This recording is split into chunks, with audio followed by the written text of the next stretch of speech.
ಮೊದಲಿಗೆ ಒಂದು ಬಾಣಲಿ ಇಟ್ಕೊಂಡು 2 ಟೇಬಲ್ ಸ್ಪೂನ್ ಆಗುವಷ್ಟು ತುಪ್ಪ ಹಾಕೊಳ್ಳಿ.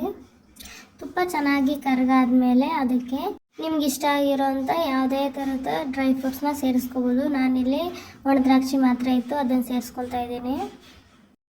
ಅದನ್ನು ತುಪ್ಪದಲ್ಲಿ ಚೆನ್ನಾಗಿ ಹುರ್ಕೊಳ್ಳಿ. ಹುರಿದು ಅದನ್ನ ಸೈಡ್ಗೆ ಎತ್ತಿಟ್ಕೋಬೇಕು. ಒಣ ದ್ರಾಕ್ಷಿ ಯಾವಾಗ ಉಬ್ಬಿ ಬರುತ್ತೋ ಆವಾಗ ನೀಟಾಗಿ ತುಪ್ಪದಲ್ಲಿ ಫ್ರೈ ಆಗಿದೆ ಅಂತ ಅರ್ಥ. ಉಬ್ಬಿ ಬಂದಿದ ತಕ್ಷಣ ಎತ್ಕೊಂಬಿಡಿ, ಇಲ್ಲ ಅಂದರೆ ಸೀದೋಗ್ಬಿಡುತ್ತೆ. ನಂತರ 1 ಕಪ್ ಆಗುವಷ್ಟು ರವೆ ತಗೊಳ್ಳಿ. ಸ್ವಲ್ಪ ಮೀಡಿಯಮ್ ಆಗಿ ಫ್ರೈ ಮಾಡ್ಕೊಂಡಿರೋ ಅಂಥ ರವೆನ ಸೇರಿಸ್ಕೊಳ್ಳಿ. ಮತ್ತು ತುಪ್ಪದಲ್ಲಿ ಇನ್ನೊಂದು ಸಾರಿ ಫ್ರೈ ಮಾಡ್ಕೊಳ್ಳಿ. ಎಷ್ಟು ಚೆನ್ನಾಗಿ ತುಪ್ಪದಲ್ಲಿ ನಾವು ರವೆನ ಹುರ್ಕೊತೀವೋ ಅಷ್ಟು ಚೆನ್ನಾಗಿ ರವೆ ಉಂಡೆಗೆ ಟೇಸ್ಟ್ ಬರುತ್ತೆ. ಒಂದು 3ರಿಂದ 5 ನಿಮಿಷನಾದರೂ ಹುರ್ಕೋಬೇಕು. ಕೈ ಬಿಡ್ದೇನೆ ಆಡಿಸ್ಕೊಳ್ಳಿ, ಇಲ್ಲಾಂದರೆ ಸೀದೋಗ್ಬಿಡುತ್ತೆ. ನಂತರ ಇದಕ್ಕೆ 1 ಕಪ್ ಆಗುವಷ್ಟು ಕೊಬ್ಬರಿ ತುರಿನ ಸೇರಿಸ್ಕೊಳ್ಳಿ. ಇದನ್ನು ಕೂಡ ಚೆನ್ನಾಗಿ ಫ್ರೈ ಮಾಡ್ಕೊಳ್ಳಿ. ಇದೆರಡು ಕೂಡ ಹೊಂದ್ಕೋಬೇಕು, ಅಲ್ಲಿವರೆಗೂ ಚೆನ್ನಾಗಿ ಫ್ರೈ ಮಾಡ್ಕೊಳ್ಳಿ. ತುಪ್ಪದಲ್ಲಿ ಉರಿತಾ ಇರೋದ್ರಿಂದ ಘಮ ಘಮ ಅಂತ ಸ್ಮೆಲ್ ಬರ್ತಾ ಇರುತ್ತೆ. ನಾವು ಎಷ್ಟು ಚೆನ್ನಾಗಿ ಯಾವುದೇ ಇಂಗ್ರೀಡಿಯೆಂಟ್ಸ್ನ ಫ್ರೈ ಮಾಡ್ಕೋತೀವೋ ಅಷ್ಟು ಚೆನ್ನಾಗಿ ಯಾವುದೇ ರೆಸಿಪಿಗೆ ಟೇಸ್ಟ್ ಬರುತ್ತೆ. ಇದನ್ನು ಕೂಡ ಒಂದು 5ರಿಂದ 7 ನಿಮಿಷ ಫ್ರೈ ಮಾಡ್ಕೊಂಡಾದ್ಮೇಲೆ ಲಾಸ್ಟಲ್ಲಿ ಇದಕ್ಕೆ ಒಂದು 3/4 ಕಪ್ ಆಗುವಷ್ಟು ಸಕ್ಕರೆನ ಪುಡಿ ಮಾಡಿ ಇಟ್ಕೊಂಡಿದ್ದೀನಿ, ಅದನ್ನು ಸೇರಿಸ್ಕೋಬೇಕು. ಪುಡಿ ಮಾಡಿ ಇಟ್ಕೊಂಡಿರೋ ಅಂಥ ಸಕ್ಕರೆನ ಸೇರಿಸ್ಕೋಬೇಕು. ಸಕ್ಕರೆನ ಸೇರಿಸಾದ್ಮೇಲೂ ಕೂಡ ಚೆನ್ನಾಗಿ ಫ್ರೈ ಮಾಡ್ಕೊಳ್ಳಿ. ಸಕ್ಕರೆ ಬೇಗನೆ ಕರಗೋಗುತ್ತೆ, ಈ ಜಾಸ್ತಿ ಏನು ಟೈಮ್ ತಗೊಳ್ಳೋದಿಲ್ಲ. ಒಂದು 2ರಿಂದ 3 ನಿಮಿಷದಲ್ಲಿ ನೀಟಾಗಿ ಮಿಕ್ಸ್ ಆಗಿಬಿಡುತ್ತೆ.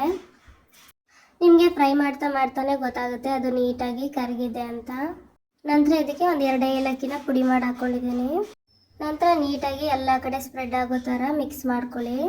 ಏಲಕ್ಕಿ ಫ್ಲೇವರು ಚೆನ್ನಾಗಿ ಘಮ ಘಮ ಅಂತ ಬರೋಕ್ಕೆ ಸ್ಟಾರ್ಟ್ ಆದಾಗ ಫ್ಲೇಮ್ನ ಆಫ್ ಮಾಡಿ ಅದಕ್ಕೆ ಒಂದು 1/4 ಕಪ್ ಆಗುವಷ್ಟು ಹಾಲನ್ನ ಸೇರಿಸ್ಕೊಂಡು ಮಿಕ್ಸ್ ಮಾಡ್ಕೊಳ್ಳಿ. ನಿಧಾನಕ್ಕೆ ಮಿಕ್ಸ್ ಮಾಡಿಕೊಂಡು ಕನ್ಸಿಸ್ಟೆನ್ಸಿ ನೋಡ್ಕೊಳ್ಳಿ. ಒಂದೇ ಸಾರಿ ಹಾಲನ್ನ ಸೇರಿಸ್ಕೊಳ್ಳೋ ಬದಲು ಸ್ವಲ್ಪ ಸ್ವಲ್ಪನೇ ಸೇರಿಸ್ಕೊಳ್ಳಿ. ನಿಮ್ಗೆ ಎಷ್ಟು ಬೇಕೋ ಅಷ್ಟು ಆಗ ಅಳತೆ ಗೊತ್ತಾಗುತ್ತೆ. ಇನ್ನೊಂದು ಸಾರಿ ನೀಟಾಗಿ ಮಿಕ್ಸ್ ಕೊಟ್ಕೊಳ್ಳಿ.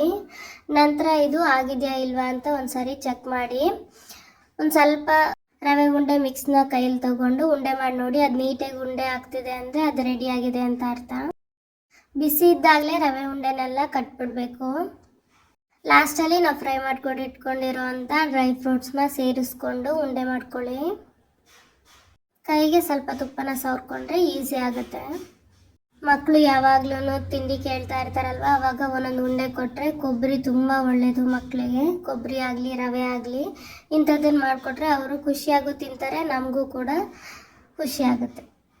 ನಮ್ಮ ಯಜಮಾನ್ರಂತೂ ಸ್ವೀಟ್ನ ಇಷ್ಟಪಟ್ಟು ತಿಂತಾರೆ, ಹಾಗಾಗಿ ನಂಗೆ ಸ್ವೀಟ್ಸ್ ಮಾಡೋದಕ್ಕೆ ತುಂಬ ಖುಷಿ. ಈ ಥರ ಕನ್ಸಿಸ್ಟೆನ್ಸಿ ಇದ್ದರೆ ಸಾಕು. ಅಕಸ್ಮಾತ್ ರವೆ ಉಂಡೆ ಒಡೆದೋಗ್ತಿದೆ ಅಂದರೆ ಒಂದು ಸ್ವಲ್ಪನೇ ತುಪ್ಪ ಸವರ್ಕೊಂಡು ಅದಕ್ಕೆ ಕಲಿಸ್ಕೊಳ್ಳಿ, ಆವಾಗ ಗಟ್ಟಿ ಬರುತ್ತೆ. ಯಾವುದೇ ಸ್ವೀಟ್ ಆಗಲಿ ಪ್ರೀತಿಯಿಂದ ಬಡಿಸಿದ್ರೆ ರುಚಿ ಜಾಸ್ತಿ ಅಂತೆ. ಹಾಗಾಗಿ ಪ್ರೀತಿಯಿಂದ ನೀವು ಪ್ರೀತಿಸೋರಿಗೆ ಸ್ವೀಟ್ ಮಾಡಿಕೊಡಿ, ಖುಷಿಯಾಗಿರಿ. ಇದನ್ನು ಏರ್ ಟೈಟ್ ಕಂಟೈನರ್ಗೆ ಹಾಕಿದ್ರೆ 1 ವೀಕ್ವರೆಗೂ ಆರಾಮಾಗಿ ಇಟ್ಕೊಂಡು ತಿನ್ಬೋದು. ಟೇಸ್ಟಿ ಆ್ಯಂಡ್ ಹೆಲ್ದಿ ರವೆ ಉಂಡೆ ready to eat. Thanks for watching. Don't forget to like, share, subscribe.